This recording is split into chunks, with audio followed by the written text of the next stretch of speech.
is up, my ninjas? I'm Strydent, and I'm finally here doing this review about the Storm Eagle, the G.I. Joe Storm Eagle, and the COBRA Liquidator. These are two cool planes that get a shit rap. I've heard so many people talk shit about them, and I don't understand it. If you play with your toys, you know, if you play with your Joes, there's some certain things you need them to do, and these vehicles, they do what you need. You know, they're very easy to play with, very lightweight, very simple, very straightforward, and the gimmick is something you could completely ignore. That puts them, when you do ignore it, it just puts them in the realm of a very awesome and easily playable vehicle. So I'm going to get into the good, the bad, the ugly. You know the deal. Let's go.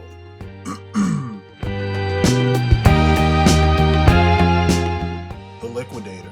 Liquidator is a beautiful, sleek black jet. It just looks fast and imposing, and I like the fact that because it's a Cobra vehicle, it's perfectly in the mid-ground between a little bit souped up and a little bit more on the real-world side of things. For those of you who need that real-world piece, it's based on the Saab J35 Draken.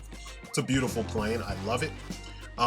It's listed, these are the weapons, all the crap that's listed. Rear afterburning jet turbines with 200K combustion factor. That sounds fast. And it has the point of contention for many collectors, the high impact nose cannon with liquid fire laser beam. This is referring to the squirt gun feature. My favorite feature of all of them is the programmable flip down in-flight handle. It's what makes it such a joy to play with this thing. Anyway, sleekness is the name of the game. You can tell this thing is fast, it's sleek, it's lightweight.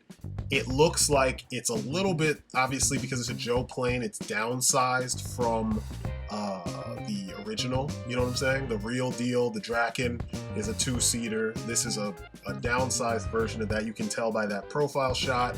You can just tell from everywhere. But I mean, that's G.I. Joe for you. Typically, this is how they roll. Mine did not come with any of the missiles. They are 4 target lock, digitally controlled air-to-surface missiles. That's what they're listed as. I actually used some leftover missiles I had from the Thunderclap.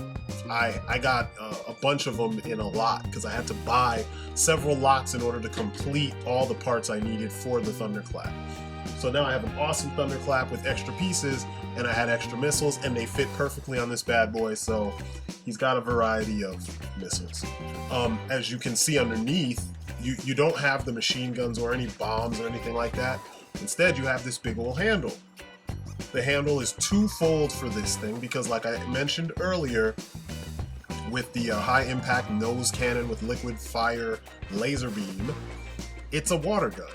This is the thing that, you know, such mature, elitist, you know, snob collectors are like, this is a crappy vehicle because it shoots water. You don't have to fill the thing up with water, but it has a handle, so you can actually hold it and play with it, and it looks cool. You know, even if you want to take pictures and you could obscure where your hand is, it looks good. The laser beam thing, it's cool for the fact that in your imagination, because this is a Cobra vehicle that's based on a real world vehicle, it has a laser in the front. So that's the thing. That's what liquefies the enemy. You know what I mean? Use your imagination. We are giant kids. We are old ass kids. Use your imagination. I honestly have never put water in it.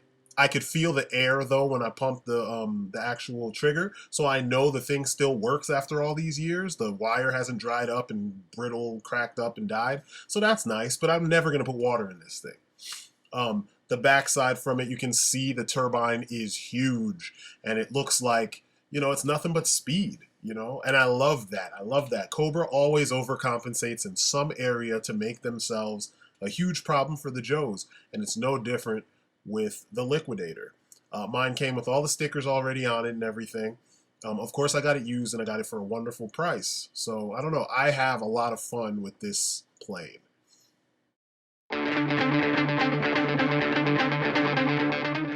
The Storm Eagle, the Joe Storm Eagle. I love this plane.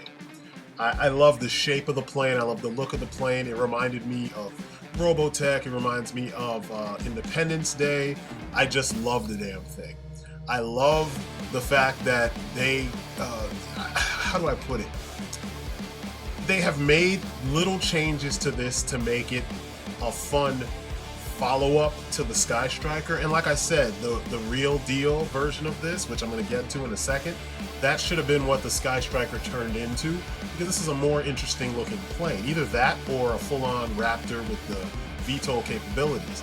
But flip down in-flight handle, it's my favorite thing, you know. The high-impact nose cannon with liquid fire laser beam. So we got these planes shooting lasers at each other. It's based on the Northrop YF-23 Grey Ghost. You guys have seen that in a lot of movies. You know, it's either that or the Raptors. You always see it in film. But it's just a beautiful shape. It's not a common shape for your planes, especially in the Joe-verse.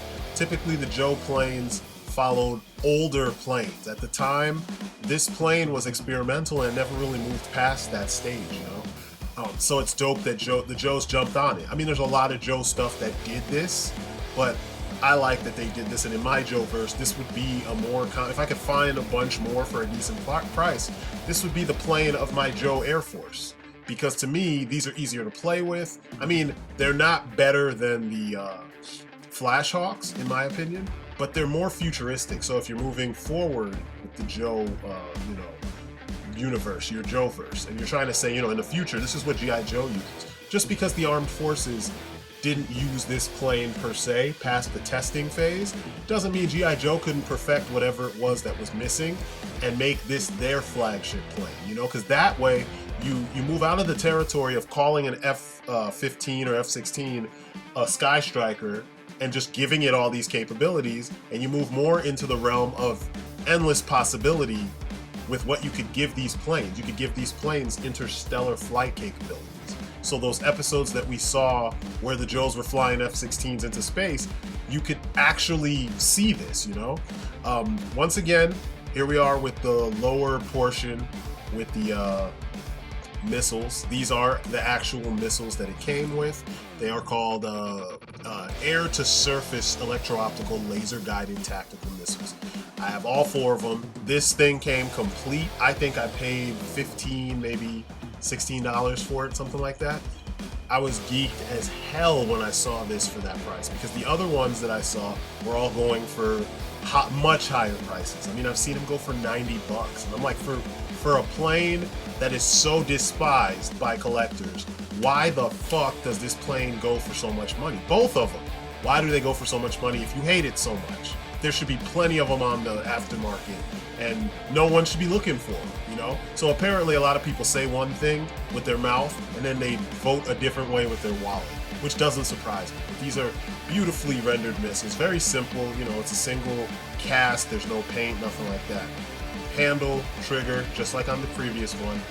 This one also worked. I got really lucky, but I don't need that. I don't need that. This is going to be a reoccurring theme, though, you're going to see with the next couple. I think I have one more plane review. Actually, I've got a couple more, but one more big plane review, and I get to show you that the handle thing is what kind of sells it for me these days. You need that to play. Now, the interior is another point of contention for some collectors. People have complained about the lack of detail and shit. All the detail is sculpted detail. The seat is very strange. It's kind of simplistic, but it's meant for your Joes to lay back and have full range of, you know, view looking out of their the cockpit. You have all the room in the world. There's not much detail on the seat, just these kind of stripes. And then on the sides, there's sculpted detail for everything. Sculpted buttons, you know, a throttle and all that shit. So I don't know where they get that shit from. It's a little awkward. You can't fit new figures like today's figures, the modern Joes in there, but you can fit new sculpt figures in there. For some reason, the Liquidator, you can fit modern Joes in there, but not the Storm Eagle. I'm sorry, that's what I meant to say earlier. The Liquidator has more room. As you can see, I have a 25th, or I think that's a Rise of Cobra. No, that's 25th. That's from the Assault or Defense of Cobra Island box set. But I can fit an Air Viper in there with no problem. So, and once again, you still got a shitload of sculpted detail.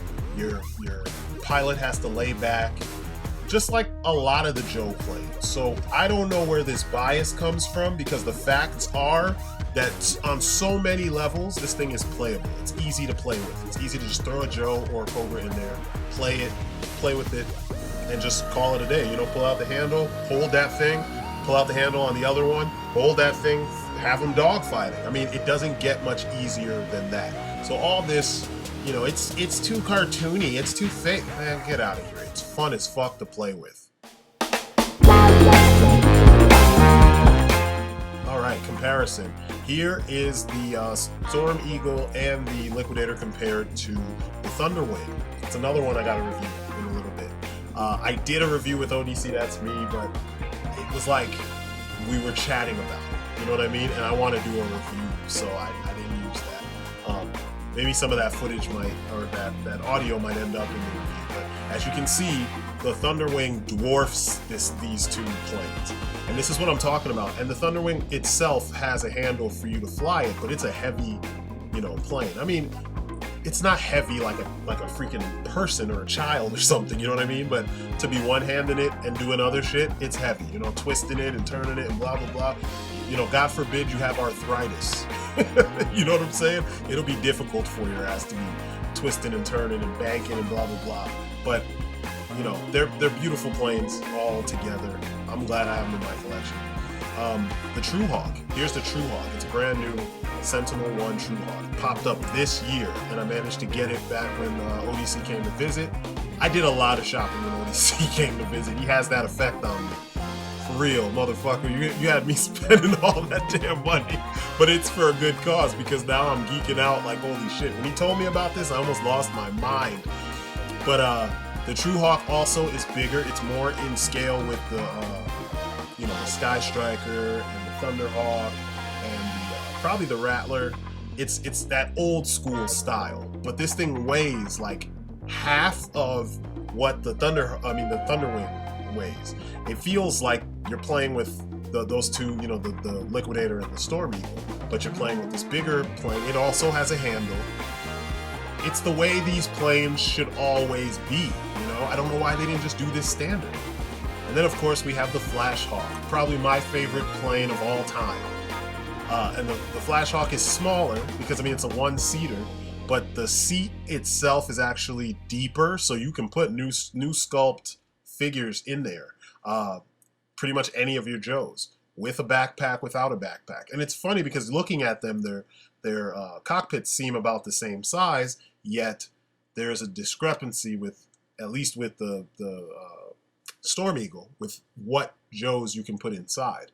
The cool thing, though, is that there are a lot of pilots, you know, and female characters that come in pilot mode or pilot dress, you know, that you could fit in there. Smaller figures fit in there, and up to the new sculpt era, Joes fit in there, the men.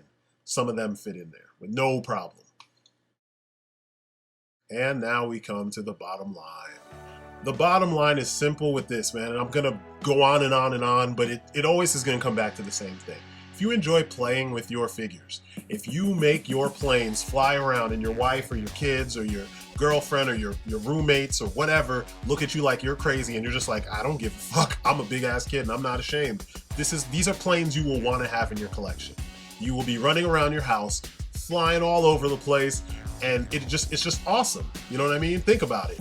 Even the freaking True Heroes AB 115 Shark has a handle on the top so that you can fly the thing around like a big kid would do, you know?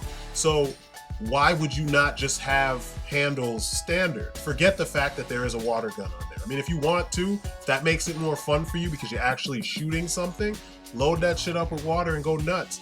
But honestly, it's the planes themselves. I mean, it's the only reason why I collect Joe planes is based on what they look like and what I know the capabilities to be, or what I could imagine capabilities could be for the type of plane that I have. So if you are a big kid, you want to play, these are the planes to do it with. I would be careful. Don't go too nuts with, you know, prices, because you can find them anywhere from $15 to, you know, $100, you know, and a lot of them come in the box, and that's the selling point that a lot of people are doing. Mine I can't remember. I think one of them came. I think the the Storm Eagle came in the box, and I still got it for under $20. I think it came out to about $20 with the shipping, whereas the Liquidator came in its own, like in a new box, a different box, because you know it was how it was, and it didn't come with the missiles. But these are awesome and fun vehicles. Fun is the name of the game. Why else would we even collect all this shit if it's not fun? So anyway, this is my story, and I'm sticking to it. This has been my review of the Storm Eagle and the Liquidator, G.I. Joe and Cobra. Get them if you see them. Get them if you see them for a good price. Get them if you see them. They'll be so much fun to play with. And that's my story, and I'm sticking to it. So that's it for me. You guys have been great. Peace outside.